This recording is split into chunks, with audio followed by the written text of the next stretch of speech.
Olá, tudo bem? Vamos dar início à nossa aula de biologia e o nosso assunto de hoje são as organelas citoplasmáticas celulares. Na nossa última aula nós falamos sobre a descoberta da célula, a classificação delas, falamos sobre os pormenores, os detalhes referentes à membrana plasmática e as extensões, as estruturas externas à membrana.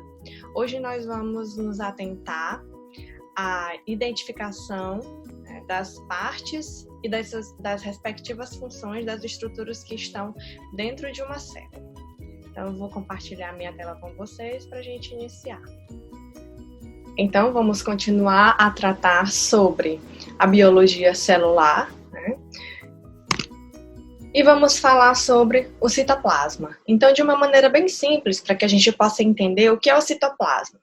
O citoplasma é o nome dado a todo o espaço interno de uma célula, que é delimitado pela membrana plasmática. Então, aqui na minha imagem, vocês podem observar, toda essa região aqui dentro da célula é chamada de citoplasma, tá? Esse espaço interno, ele contém inúmeras estruturas, que são as conhecidas organelas, e ele é preenchido por um líquido, por uma solução aquosa, na verdade. E essa solução aquosa, ela varia um pouquinho na sua consistência. Em algumas regiões da célula, as regiões mais periféricas aqui, mais próximas da membrana, ela é mais gelatinosa, e na região mais interna, aqui, mais mediana da célula, ela é mais líquida, certo? Então, toda essa solução aquosa, que constitui o espaço interno do citoplasma, formam o que nós chamamos de citosol ou citossol, certo? O citosol também pode ser chamado de hialoplasma ou ainda pode ser chamado de matriz citoplasmática, tá? Ele é preenchido por um fluido viscoso, tá? E como eu falei para vocês, ele pode ser mais líquido, chamado, de citossol, ou ele pode ser mais viscoso, chamado então de citogel, tá? O citossol é essa parte líquida onde acontece um movimento constante. Então, essa região interna, aqui na minha imagem, é essa região de azul, gente, ó, esse espaço aqui de azul, tá? Dentro da célula. Esse citossol, ele está em constante movimento, A movimentação aqui é contínua. Tá? E essa movimentação constante do citossol é denominada ciclose. Exemplos de células em que essa movimentação é constante, em células de protozoários, em células dos glóbulos brancos, tá? Então, nessas células, a ciclose, a movimentação do citossol, tá? Da parte líquida do citoplasma, acontece continuamente e feixes, filamentos bem finos de proteínas que estão presentes aqui, nessa região, eles vão mudando a sua forma e isso vai permitindo uma intensa movimentação no interior dessas células, ok? Tudo jóia? Vamos para a próxima. Então, vamos falar um pouquinho sobre as organelas da célula. Vamos voltar aqui na imagem para eu mostrar um detalhe para vocês.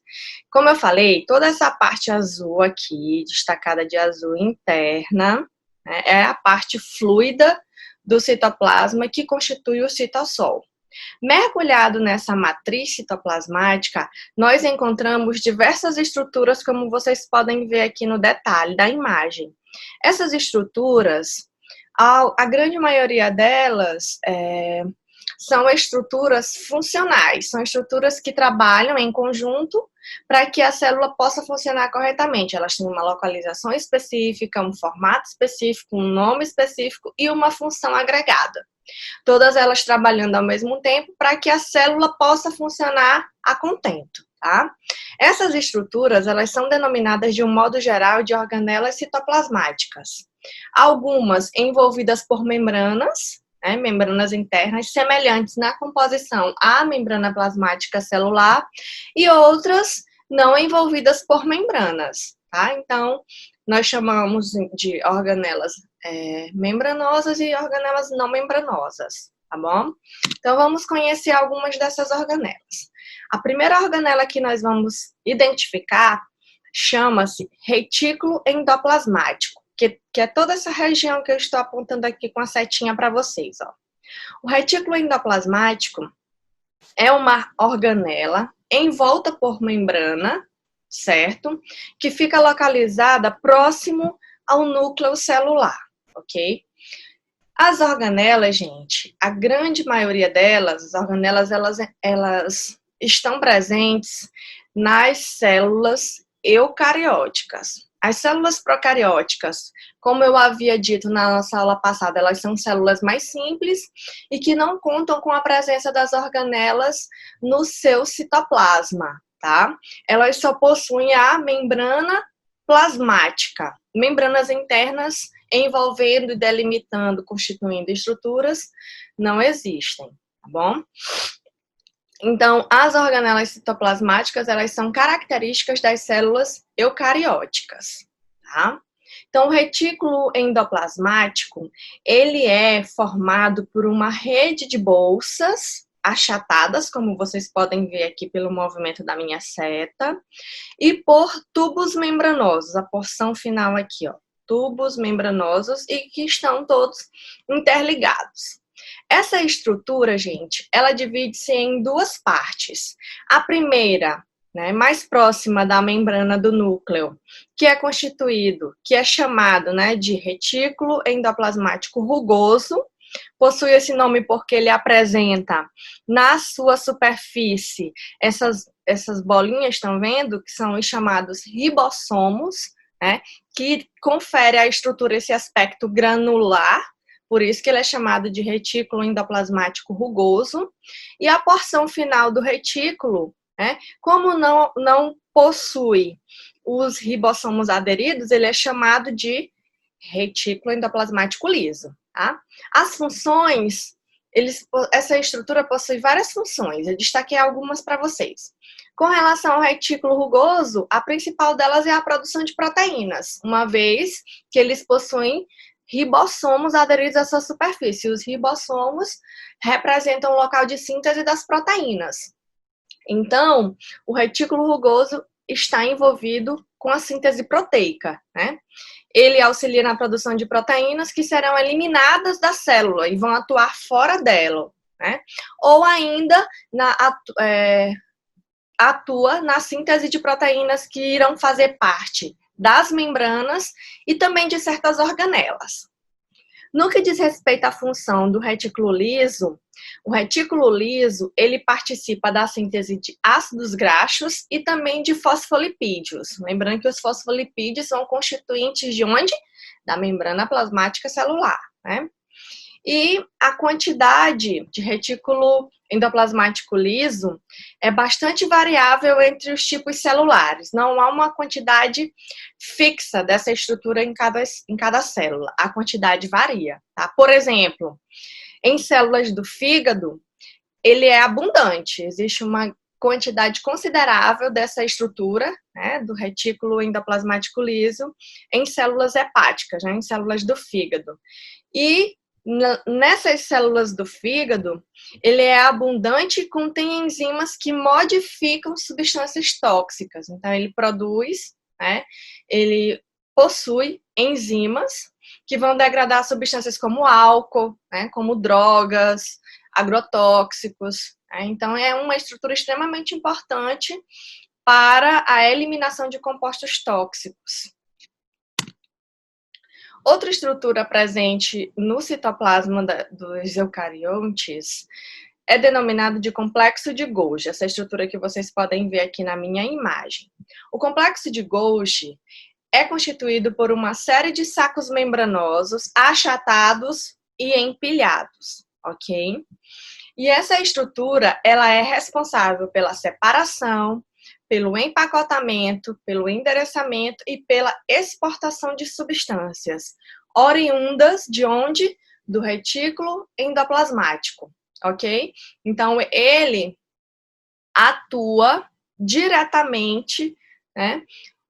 Ele está diretamente ligado com o retículo endoplasmático rugoso. O retículo endoplasmático rugoso produz proteínas que serão transportadas dentro da célula ou serão exportadas, eliminadas da célula com o auxílio do complexo de Golgi, ok?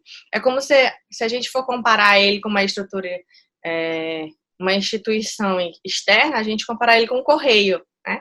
Que recebe correspondências, separa, organiza tudo e entrega no seu destino final. Então, ele faz o mesmo papel, ok? Então, substâncias eliminadas das células e que passam a atuar em outro local são transportadas através dessas bolsas aqui, que são chamadas de vesículas, formadas pelo complexo de Golgi, o aparelho de Golgi, complexo golgiense, né? O termo varia, mas quer dizer a mesma coisa. Tá?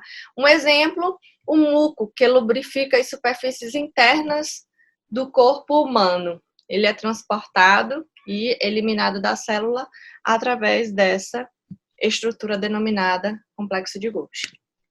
Os lisossomos também estão presentes no citoplasma e a função dos lisossomos, a digestão intracelular, a digestão dentro da célula.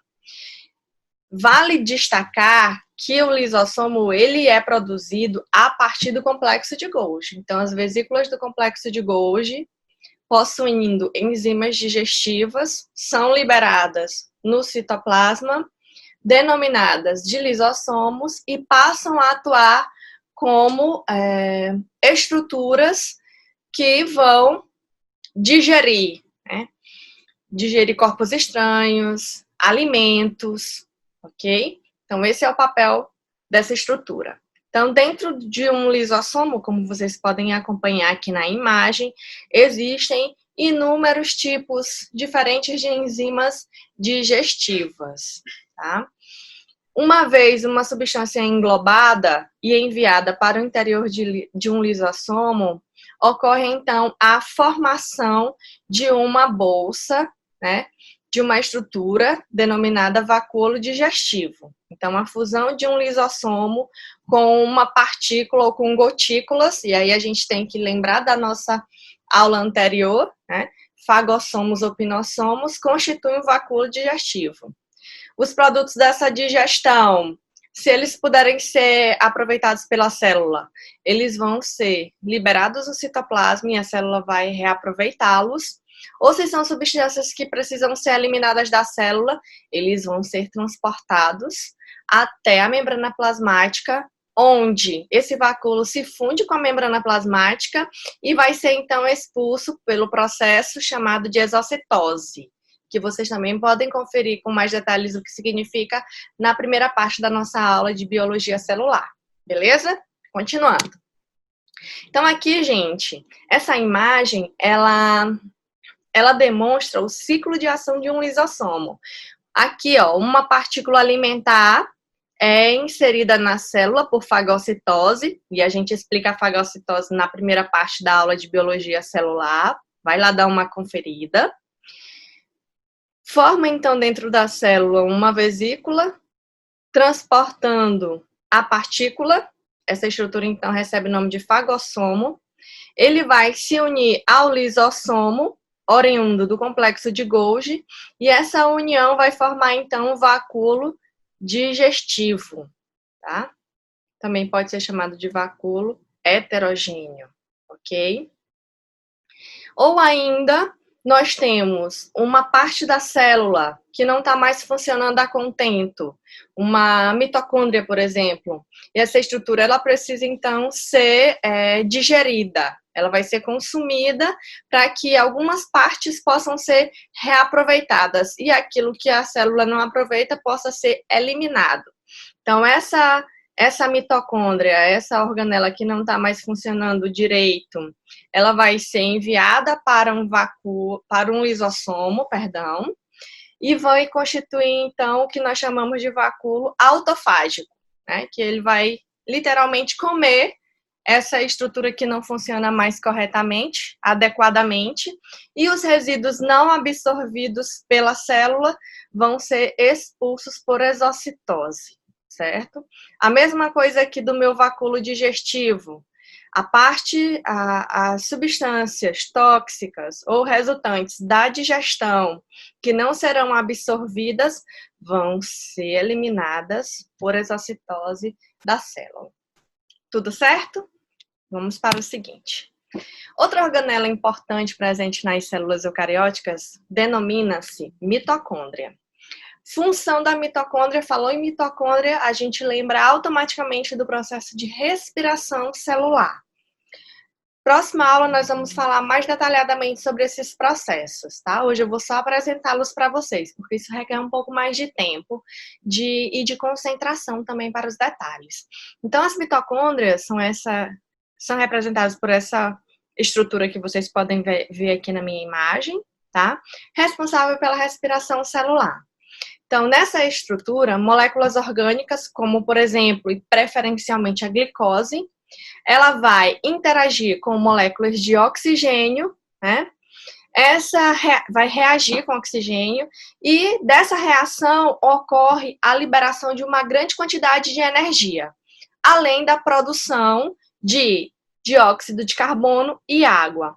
Essa energia liberada, ela é então armazenada em moléculas chamadas de ATP, adenosina trifosfato.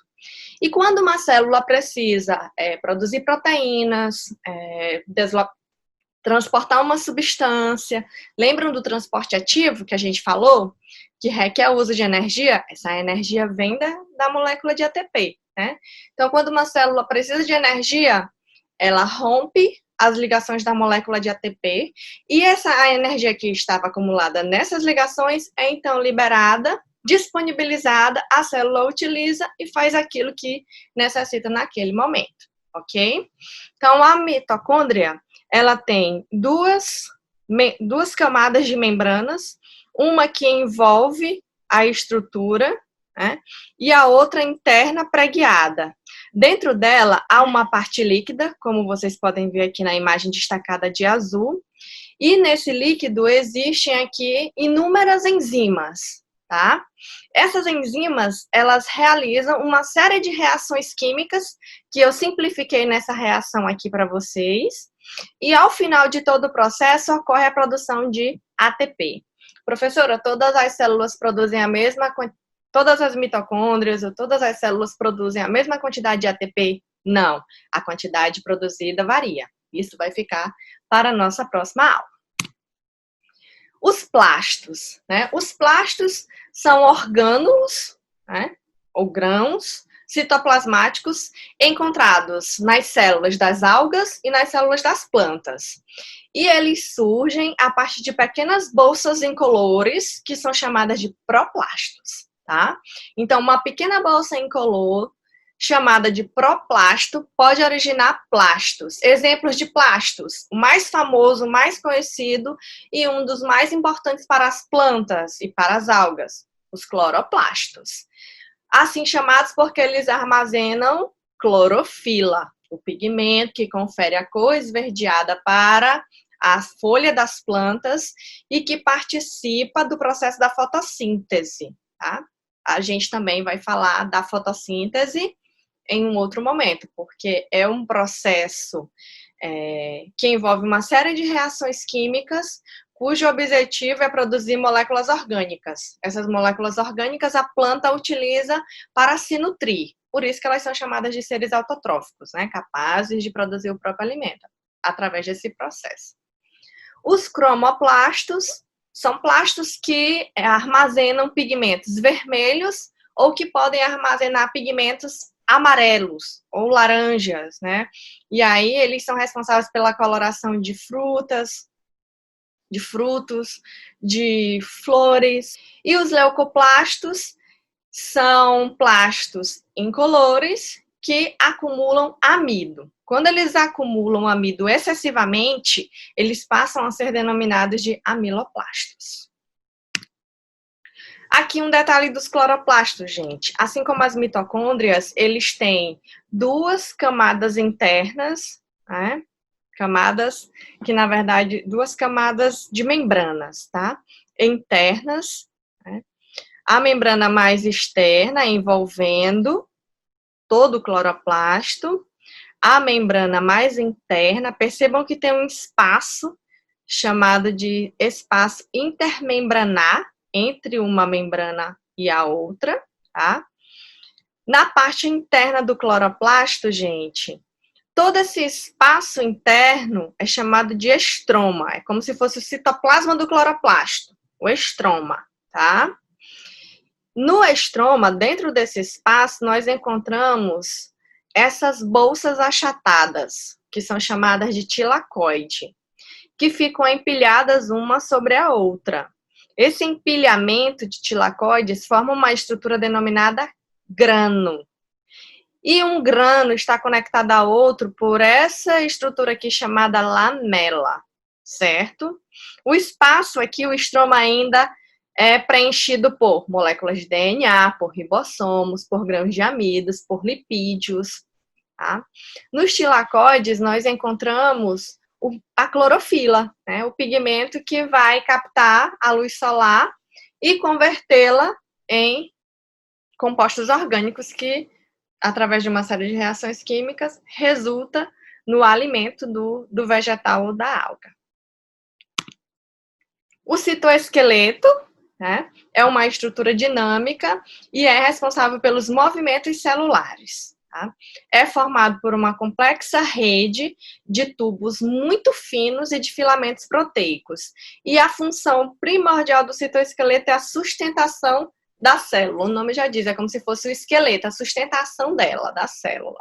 Então, nós temos microtúbulos, constituídos pela proteína chamada de tubulina e filamentos citoplasmáticos constituídos pelas proteínas actina e miosina, que formam o citoesqueleto. Então, quando, por exemplo, essa proteína tubulina, ela se desfaz, ela se refaz, o microtúbulo sofre o movimento, ele realiza o movimento, né? E a célula consegue se deslocar, né? Ou o citoplasma consegue se mover, certo? A mesma coisa com os filamentos citoplasmáticos. Quando a miosina desliza sobre a actina, isso gera um movimento, que é o que acontece com as fibras musculares, né? Permitindo a nossa movimentação. Os centríolos são estruturas citoplasmáticas presentes na maioria das células eucarióticas. Significa que nem todas possuem, tá? Eles participam, a principal função dos centríolos, eles participam da divisão celular, tá? Os centríolos, gente, eles estão presentes aos pares, né? Na maioria das vezes aos pares, no interior da célula, numa região denominada centrosomo, né, próximo do núcleo da célula. Ele é constituído por um conjunto, né, são trios de proteína, tá, distribuídos, né, num total de 9 conjuntos de 3 filamentos proteicos, certo? Que ajudam, no momento que a célula está se dividindo, a organizar o fuso mitótico. Aquelas linhas, né, se vocês lembram da divisão, e aí o professor Oziel já falou sobre a divisão celular, a organização do fuso mitótico, onde os cromossomos vão se aderir e vão deslizar para os polos da célula, né, no momento da divisão celular. Então, participação essencial dos centríolos nesse processo. E eles também formam os cílios e flagelos, que são estruturas também que permitem a movimentação celular. Os cílios e flagelos, né, são estruturas filamentosas móveis, associadas à movimentação da célula, né? Então, a função essencial dessa estrutura, locomoção celular. Aqui na minha imagem, gente, vocês podem observar o detalhe das duas estruturas. Uma diferença simples e importante entre as duas, que os flagelos, eles são estruturas mais longas, né? E os cílios são estruturas mais curtas, tá? São mais curtas. Os cílios também podem estar, em algumas células, associados à fixação, mas movimentação é a função principal. Uma diferença, além do comprimento, tá, das duas estruturas, é o movimento. Os cílios, eles fazem esse movimento de chicote, né? No máximo, até pode chegar a 40 movimentos em 1 segundo. Né? Então, é muito rápido, tá? E o flagelo, ele tem um movimento ondulatório, começando da base até a porção livre aqui, ó, do flagelo, tá? Então, uma diferença importante é a forma como se movimenta, tá? Essa estrutura. E aqui o exercício de hoje para vocês, ó. Nós temos aqui uma imagem de um corte de uma célula animal, típica animal, com o número das estruturas. E vocês vão aí elencar os nomes, né? Podem colocar os nomes que cada uma dessas estruturas apresentam com base na nossa aula de hoje, ok? Então, gente, eu espero que vocês tenham gostado. Essa foi a nossa aula. Encontro vocês na próxima. Tchau, tchau!